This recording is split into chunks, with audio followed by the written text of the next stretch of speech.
Bonjour, bonjour. Okay. Pierre, it's going to be in English, I guess? I hope so. Okay, if you want to speak French, feel free, no problem. Mon français est très mauvais. I don't trust you, man. David is from Toronto in Canada, we have to say. So he speaks English first. How are you? I'm very good. I'm very happy to be here again. Thank you, David. Thank you for being with us. And I'm a bit emotive today because it makes me think to what we were doing 1 year ago. 1 year, almost, 12 months from now, we were here together. And you were like these 20 startups here, Yes. probably preparing to pitch. Yes, I'm very and nervous. preparing to tell us the story you had in mind and how you think you thought at this time could help PMU to make innovation. So can you tell us a bit more about what was your feeling at this date and what you had in mind? Sure. We came all the way from Toronto, and we had no expectations to win. But we thought it would be a good idea to showcase what we were doing, which was we were working with Woodbine Racetrack in Toronto because they were having a problem attracting new young audiences. So I work in media. I'm a television producer for many years, and I've been solving a lot of problems over the years for a variety of projects. But this was the most challenging, is how do we attract new audiences to horse racing, the new younger audience? Because the older audience, they're not so interested in technology, and the younger audience in Canada, and I think it's might be similar here, they don't know anything about horse racing. It's not on their radar. They don't think about horse racing. So how do you attract them? So my solution was that, number one, you have to be able to see the race from the jockey's point of view, from their eyes, because that's the most exciting view you could possibly have in horse racing, and only the jockeys ever have that. And it's not fair. We need to see that view too.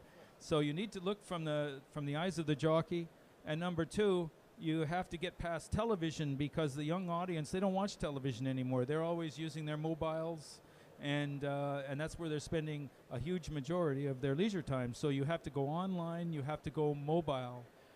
And there's two very important factors for the young audience as well.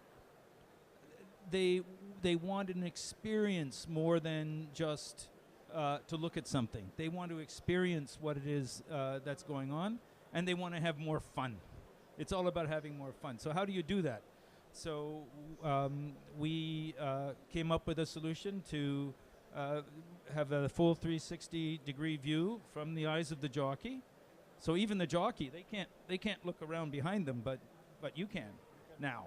And then develop a platform that is very much like a game.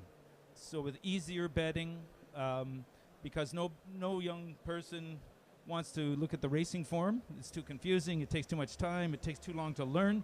They want things fast. They want it fast.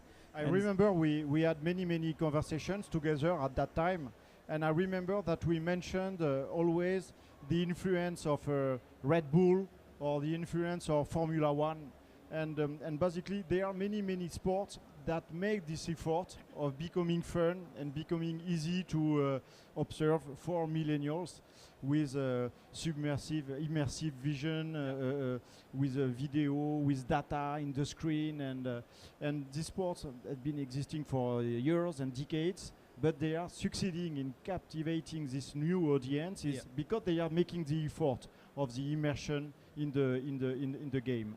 It's true. You could almost call it the GoPro generation. GoPro came out, as many of you probably know, with these little action cameras that you put on helmets.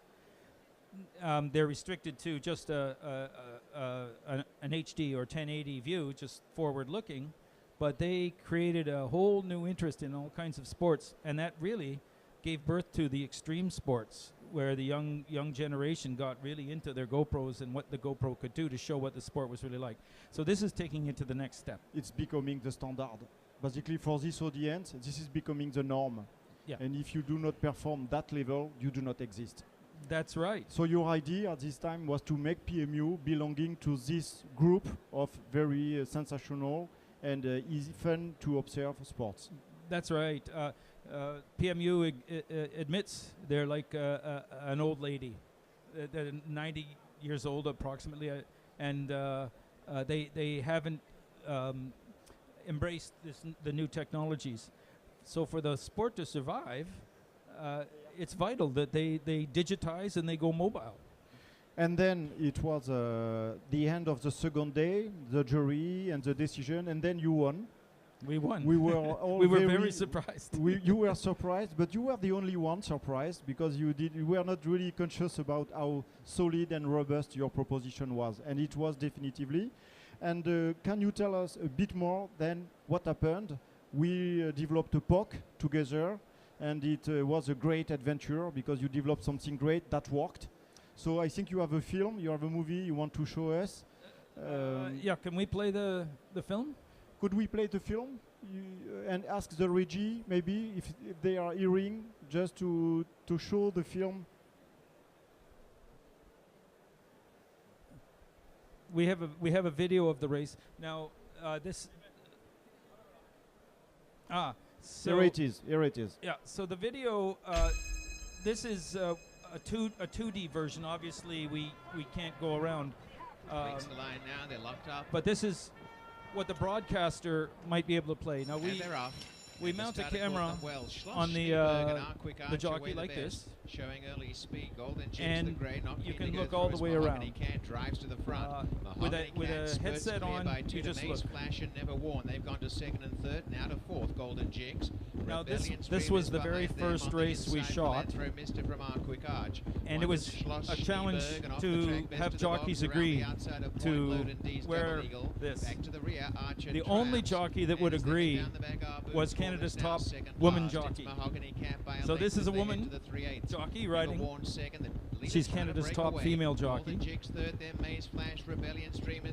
And superstition is a very big thing in horse racing. So all the other jockeys didn't want to wear a camera, but she's worn a GoPro before, so she said, okay, I'll do it. So you can see we augment, this is augmented reality, so we're augmenting it with the television view and with the arrow that points to the horse that is being ridden on. So this was the very first race we filmed, and she won.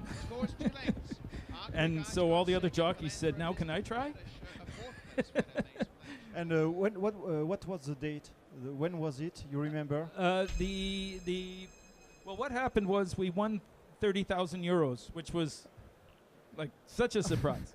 A treasure. So what that allowed us to do was what we call the proof of concept, because at the time it was only a concept, and so we used that money and put together our team to go live in a real race from Toronto, and it was a private application that we built so that the executives at PMU could watch here in Paris. And we had lots of challenges because live is quite different than just recording. And we did, the racetrack is near an airport, and the amount of RF interference was enormous. And we tried the first 4 races, didn't work. But then it worked, and that was last October. It was in October, and it allows to make one comment about the kind of challenge we are organizing for PMU. There is a phase of, let's say, design thinking before Vivatech, where the startups are preparing their proposal based on people's insight, pain points, how they can fix problems, and then they pitch. And when you won, there is a budget that helps the startup to build the POC, to build the prototype. And what is important is to move from thinking to doing, and we're entering a phase where what counts is basically what is done concretely on the ground with engineers and people in blue shirts making it happen for good. And this is part of the innovation. And without this second leg of innovation, which is the doing aspect of innovation, innovation would never happen, basically. That's and right. you did this very, very perfectly well. So what's great with this guy is that they were very innovative and inventive, thinking about the solution, and very robust and committed to make it work on the ground. Thank you again for this, David. It was You're very welcome. and you succeeded. It was the first time in the world that such a thing was produced. Yes, nowhere in the world in any sport have they gone live during a sanctioned sports event in 360. So that was the first time it was ever done in the world, and nobody's done it again yet. It is quite complicated to make that work. I mean, yes, you can do it right now. You could do it on Facebook, or you can go live to Facebook or YouTube off this camera. But to do it in a professional way, in a professional race, with a professional picture, because the YouTube videos are low resolution, and there's a lot of difference between a professional and say a YouTube video. So. Yeah, we managed to do it, and we're working, and we had problems, but we've worked those problems out now, so Yes. that we're hoping to get ready to be able to set up maybe Longchamp as the first track where the permanent installation. That's what we're hoping to do. Yes, we cross our fingers, because now this is PMU, and it should happen here in France to make it known and respected by everybody. I have a last question for you, David. So you have a lot of experience. You developed many innovations, and you know now PMU quite well. So our partners, both of us, they are all here. What would you like to tell them in order to make innovative PMU more and more innovative, always more? Which advice for them? Well, my advice is to continue to be innovative, embrace the new technologies, because that's the only way that you will be able to attract a new audience. You have to go online. It has to be exciting and innovative, and it also has to have a game feel. It has to look like a game and feel like a game, because that's where the millennials and all the younger generation are playing.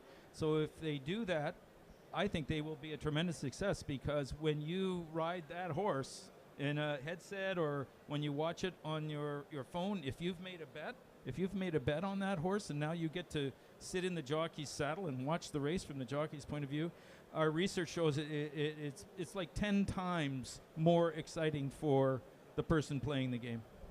Thank you very much, David, for this advice, and more than that, for everything you've done with us these last 12 months. Thank you very much. Please applause for David. David Thank you. and Eyelive Media. Thank you very much. Thank you.